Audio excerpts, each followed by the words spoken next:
Question 1. How many atoms of nitrogen are there in 0.5 mole of ammonium carbonate? Okay, well, in 1 mole, we would have Avogadro's constant. So then in 0.5 mole,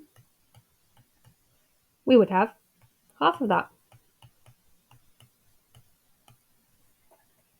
So then, why isn't the answer C?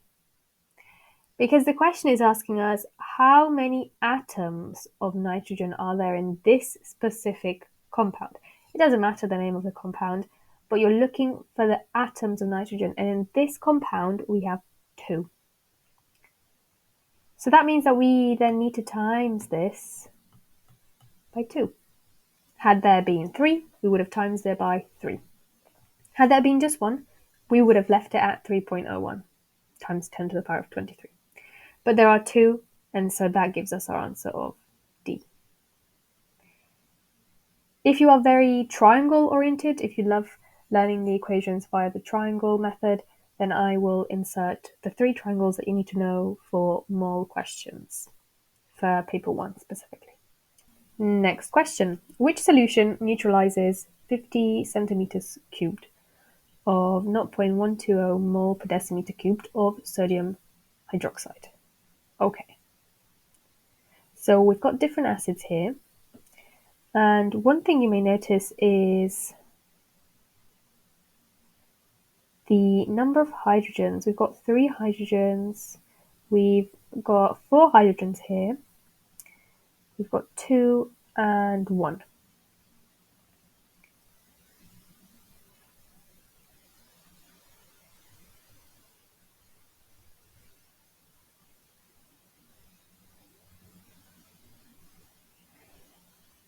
Now, if you cast your mind back to definitions of acids and bases, an acid is a proton donor. It donates protons or hydrogens, right? So these different acids can donate different numbers of hydrogens, of protons. The first one could donate 3. The second one could donate not 4, but only 1, because the one that can actually break off is this one. These wouldn't break off. So we get rid of those, and we've got 1. So that's called monoprotic, a monoprotic acid. The next one is diprotic. It's got 2 hydrogens that it can give away. And the last one is again a monoprotic one. So what this will influence, whether it's monoprotic, triprotic, diprotic, what this characteristic will influence is the molar ratio. Molar ratio. So if we were to take D, for example, for every 1 nitric acid, we would need 1 sodium hydroxide. But if we were to look at C, for every 1 sulfuric acid, we would need 2 sodium hydroxides. Okay?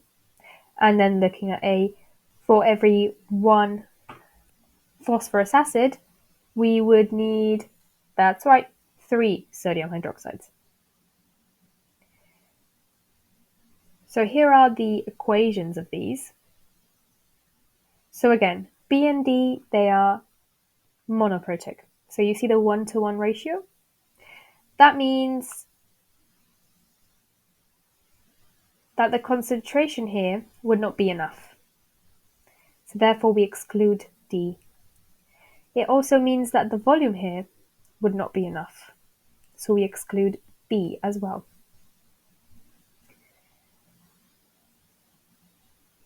If we were to times this by these 2 values by 3,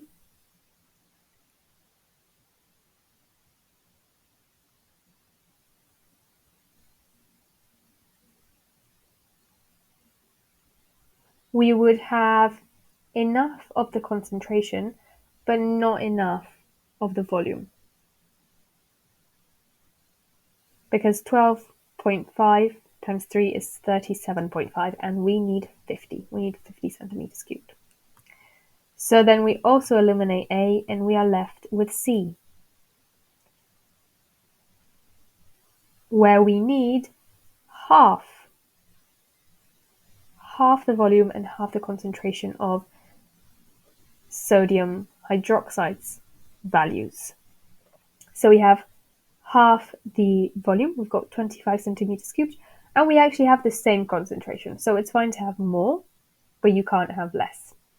And that is all to do with the mole ratio here, that is 1 to 2, because this is a diprotic acid.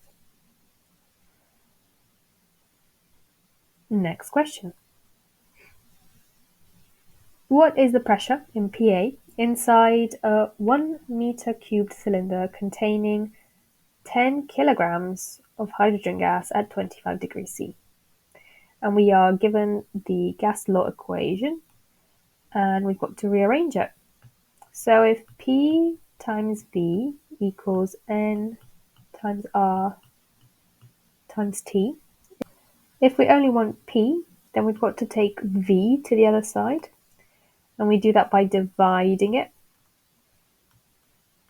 So N times R times T divided by V. So that's the one that we'll have to follow. I'll put that on the side. So then, let's work out the moles. The moles of hydrogen, we will need to use our mass over molar mass to get that. 10 kilograms means 10,000 grams. We need the mass in grams. Divided by the MR, which will be about 2. That will give us 5,000. So that's the moles. The moles is 5,000. Okay. So just knowing that, and knowing that it will be at the top, already that can only be D. Because 5 times 10 to the power of 3 is 5,000. 5 times 10 to the power of 2, nope. And everything else doesn't have that. Everything else is using kilograms or something else, so that wouldn't work out.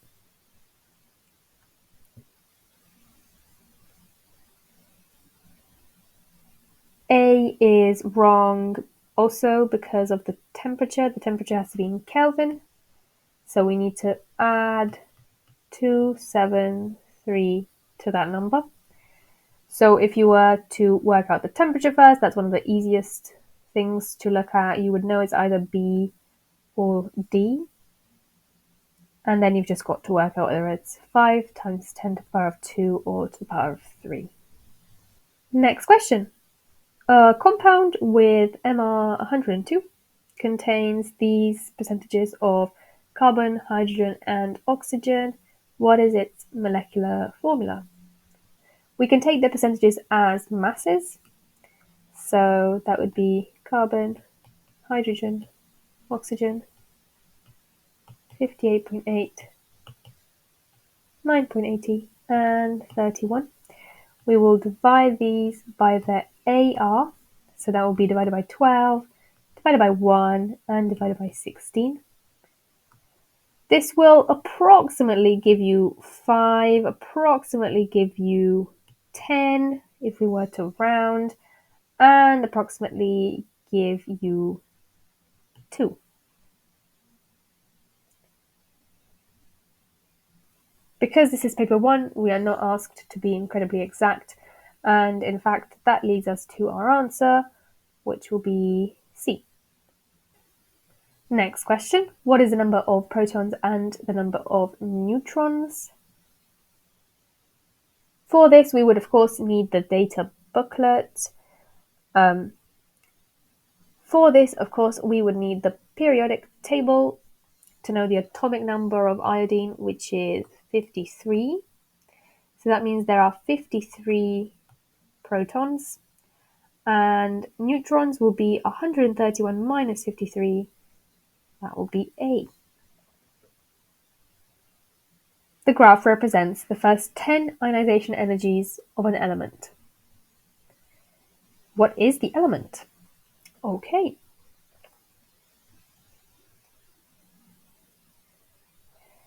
So, ionization energy, the energy required to remove the outermost electron from 1 mole of gaseous atom.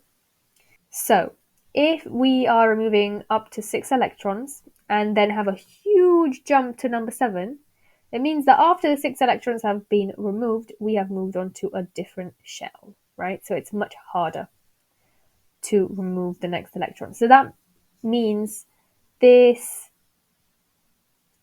element will be in group 6. So that's either A or B. Now, we are able to remove up to 11 electrons. Oxygen only has 8 as its atomic number, okay? So it's only got 8 electrons. We can't remove any more than what we have. So that leaves us with sulfur that has atomic number 16. Which electron configuration is that of a transition metal atom in the ground state? Okay, so the first one, neon, 3s2, 3p6, 4s1. That would give us potassium. So that is not a transition metal. If we had B, argon, and 3d9, that means we have lost the 4s2. The 4s2 is lost before 3d. So that's not a ground state. That would be an ion. It's not an atom. C, 1s2, 2s2, 2p6, 3s2, 3p6, 4s2, 3d10, 4p2. That is not a transition metal. Now you can also do that without going through the whole configuration. If you see that the 3d10 is filled and you're going into the next one, then you know that 3d10 is the transition metal stage. You've gone past that, so it can't be a transition metal. So then that would leave us with D, argon, 4s1, 3d5. So that is chromium. That's one of the exceptions. So that's why it's 4s1, not 4s2. That's why this is still an atom, not an ion. So that will be our answer.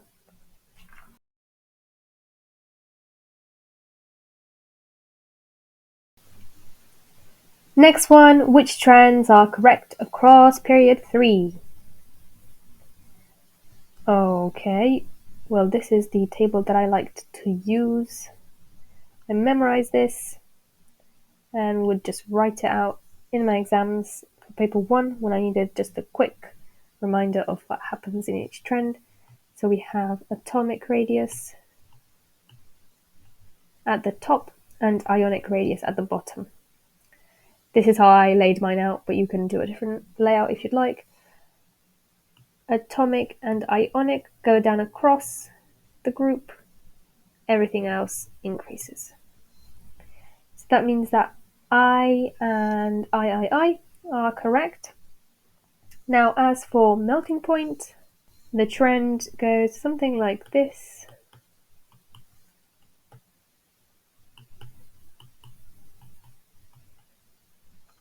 With this being sodium, magnesium, aluminium, silicon, phosphorus, sulfur, chlorine, and argon. So you can't really say that it's steadily increasing. So we are left with 1 and 3, which is B.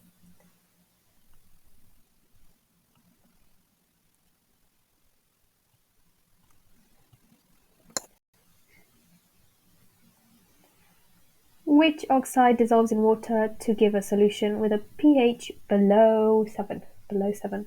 So this is again the period 3 trend, which is basic through amphoteric to acidic. So Na2O and MgO, they are basic. Then we have Al2O3 as amphoteric. And for acidic, we have SiO2, P4O10, and SO2, SO3. So we're looking for a pH below 7. That would be D, P4O10. You've also got to memorize the equations of all these oxides plus water, so make sure you do that. Next question. We've got two complexes, one is orange, one is yellow. Which statement is correct? COCO6 3- absorbs orange light. Well, it is orange itself, so it will absorb the complementary color, which will be blue. So if we were to correct this, this would be blue. B, the oxidation state of cobalt is different in each complex. Well, in the first one, COCl6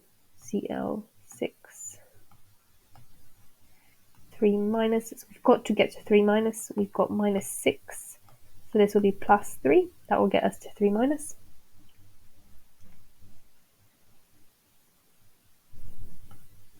The next one is NH363+. Well, ammonia is neutral, so this all would amount to 0, so that means this must be +3. So they're both the same. It won't be B. The different colors are due to the different charges on the complex. It might be the metal ion that changes the different colors, but not the complex itself. So it would be the cobalt. Had it been a different metal, it could have been a different color. D, the different ligands cause different splitting in the 3D orbitals. Yes. So that is the main idea of ligands, that the stronger the ligand, the bigger the split in the 3D orbitals. D. Next one, which of the following series shows increasing hydrogen bonding with water? So we've got an alkane, an aldehyde, an alcohol, and a carboxylic acid. So the alkane will not be able to hydrogen bond with water, so it'll either be A or B. The propanoic acid, yes, most likely to hydrogen bond. So then is it propanal or propanol? Well, let's draw them.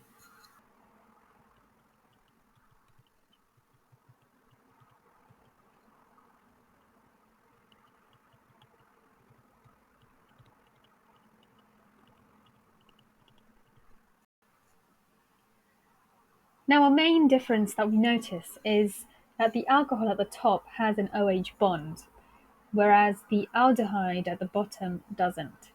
It does have an O and a H, but they're not attached to each other. So in fact, what this means is even though an aldehyde is a highly polar molecule, it won't be able to hydrogen bond with itself. It will be able to hydrogen bond with water, which is what we're looking for, but even so, the alcohol will win out and it will show increasing hydrogen bonding with water. So that leaves us with A. This is also the case for ketones, where we have again the C double bond O, but not an OH bond present. It's the same with amides, where we have the nitrile group, CN, but again, no nitrogens bonded to any hydrogens. And for lots of other groups too. Next question.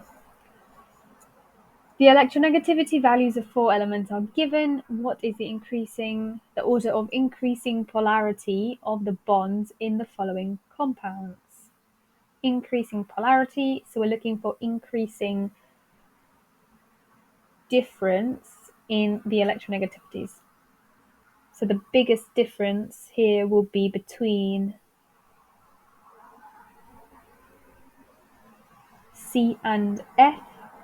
So CF will be at the very end, the highest polarity, and the lowest polarity, either CO or NO. NO is 0.4, CO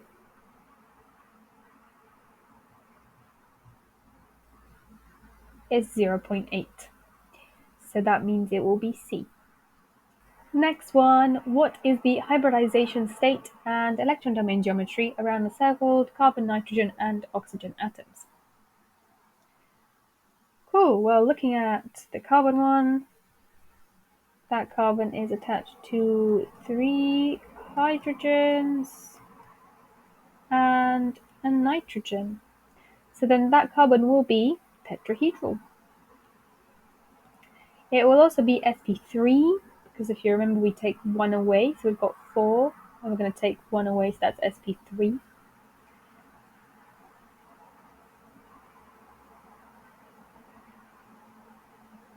The O looks like this.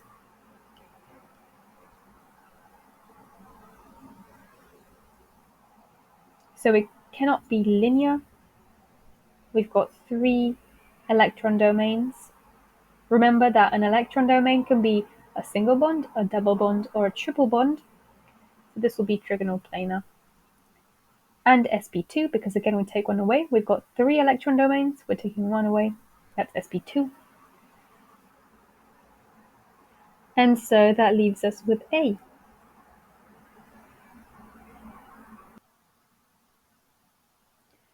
Let's draw out the molecule so that we can see all the bonds.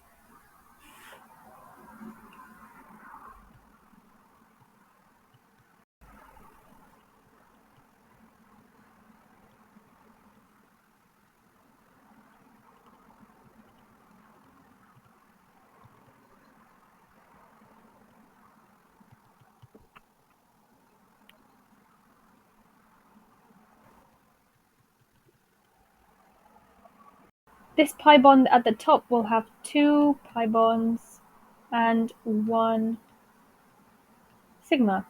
Then any double bonds will have 1 pi bond and 1 sigma, and any single bonds will be a sigma bond.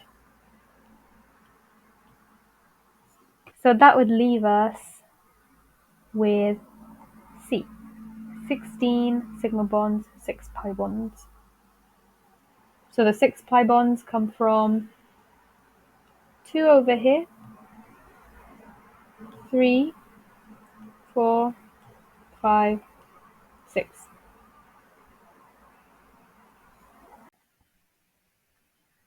Which statements are correct for ionic compounds? Number 1, lattice energy increases as ionic radii increase. Okay, well, let's first think, what is lattice energy? What is lattice energy? Think of your Born-Haber cycle. What's happening there? So that's the energy that we need to separate 1 mole of an ionic solid into its gaseous ions. Okay, we're going from a solid ionic compound into gaseous ions. So that's how much energy do we need? That's the lattice energy. Now, if we've got really small ions, then the distance between those in the ionic solid will be smaller. So what does that mean? That the force of attraction will be really strong, right? So we are going to need a lot more energy to separate those ions. So the relationship there is as lattice energy increases, ionic radii decrease. So that won't be right. The next one, within the same group, the melting point of salts tends to decrease as the radius of the cation increases.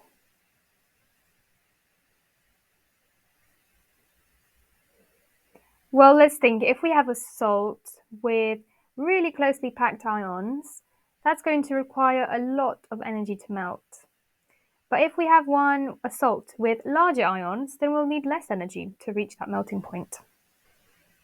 So as the ions increase in size, the melting point decreases, yes. And then the last one, solubility in water depends on the relative magnitude of the lattice energy compared to the hydration energy. Right, okay. Yes, so if we have a really high value for the hydration energy, it means that our compound is very soluble in water. If we have a very high lattice enthalpy, then it means that our compound will be less soluble. And this relationship can be represented by a Hess cycle. I will insert a photo of that now.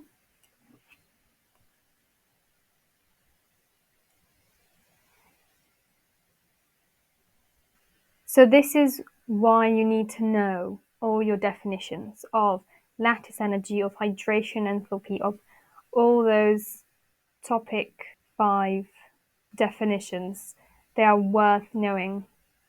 So for example, hydration enthalpy. What is that? That is dissolving a gaseous ion in water completely to form aqueous ions. Okay, so you need to know that hydration is gaseous ion into aqueous ion. So the third one is true, and that will leave us with C. What is the standard enthalpy of formation of IF? There's two ways of going about this. You've got the Hess cycle way and the more algebraic way, I guess, or the equation-oriented one. So with the Hess cycle,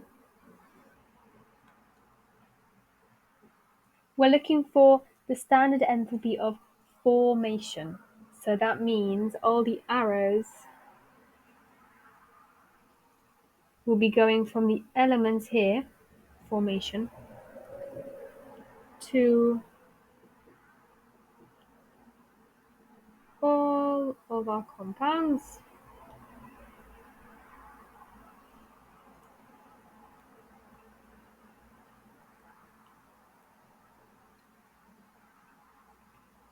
So we're told that IF7 is minus 941. I2, diatomic molecule, will be 0. IF5 minus 840. 2IF, or rather IF, is the one that we're looking for, so that is a big X. Which means we've got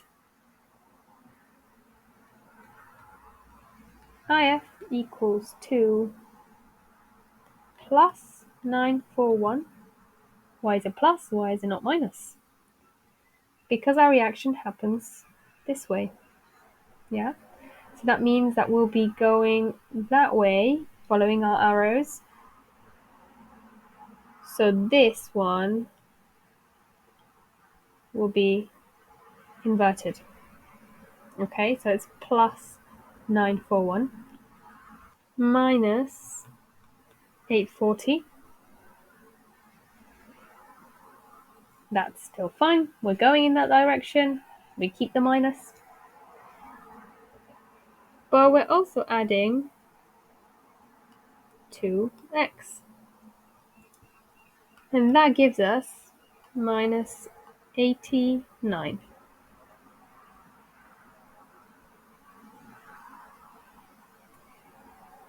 When we carry that on, we end up getting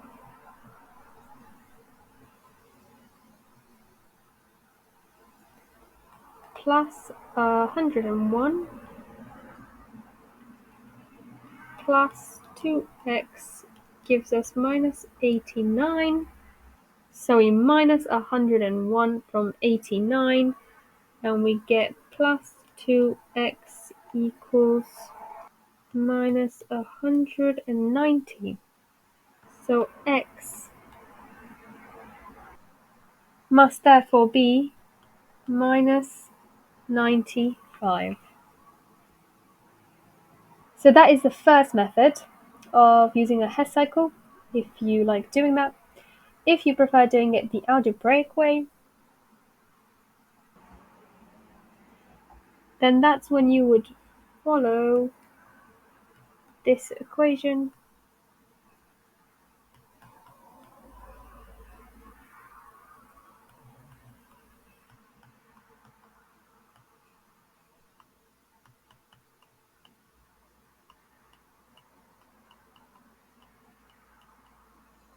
Products minus reactants.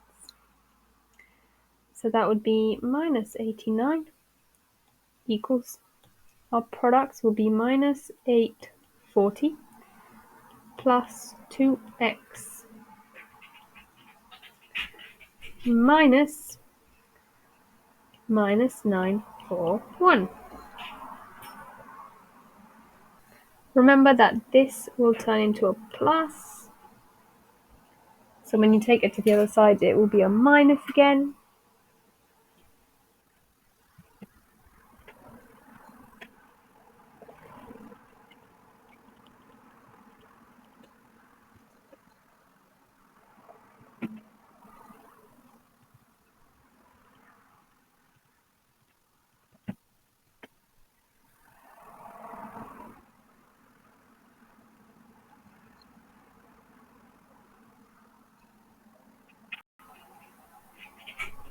Therefore, x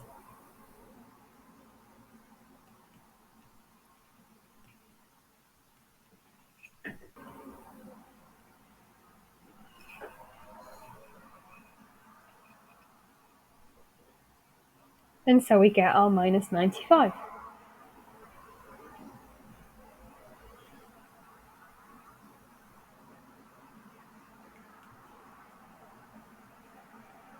So that will be B. Well, delta H will be negative because the reaction is exothermic. Delta S, yeah, the only choice is positive, and that's because we are starting with 6 moles of gas and we are ending with 12 moles of gas. So there is an increase in disorder, which will make delta S positive.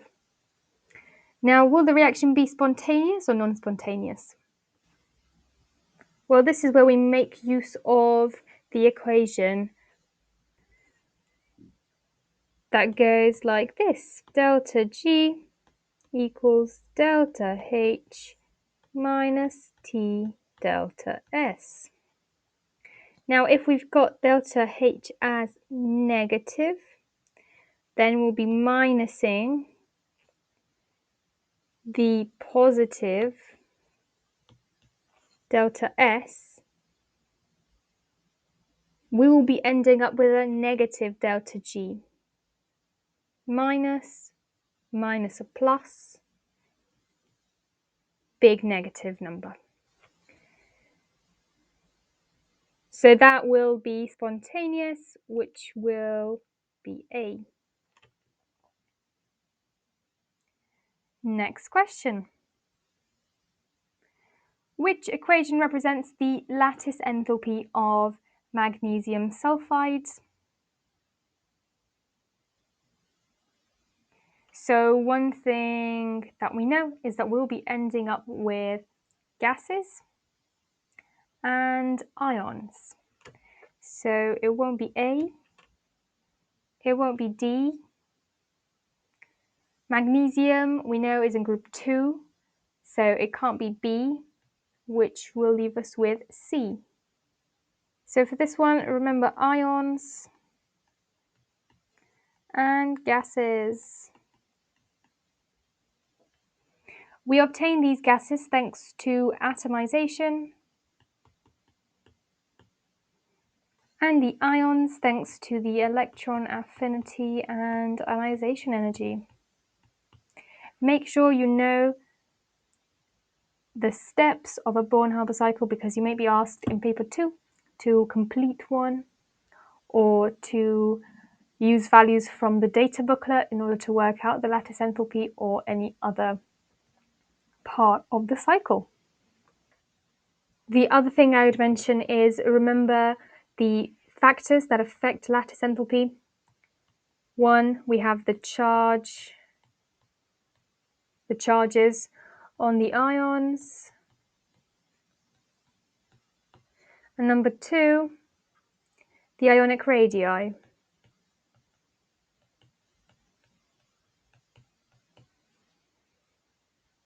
So that affects the distance between the ions. If the ions are closer together in the lattice, that will increase the strength of the attractions. So the lattice enthalpy will therefore be larger. The enthalpy change for the dissolution of a compound is 26 kilojoules per mole at 25 degrees C. Which statement is correct about this reaction? Well, we've got a plus enthalpy change. That means it will be endothermic, C or D.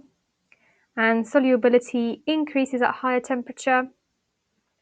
And that is because we are adding more heat. So that will provide energy to break the bonds in the solid, facilitating that dissolution. So that will be D.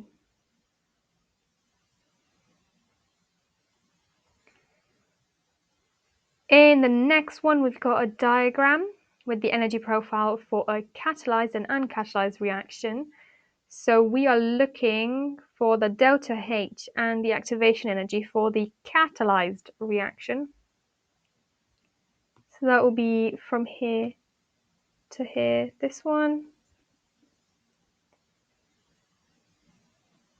Well, the energy change, the overall energy change is Z. And the activation energy will be, well, that will be X plus Z. That is this whole section here. But as you can see, X only goes to there. So we've got to add them. And that will give us A. That's it for this video. Follow for part 2.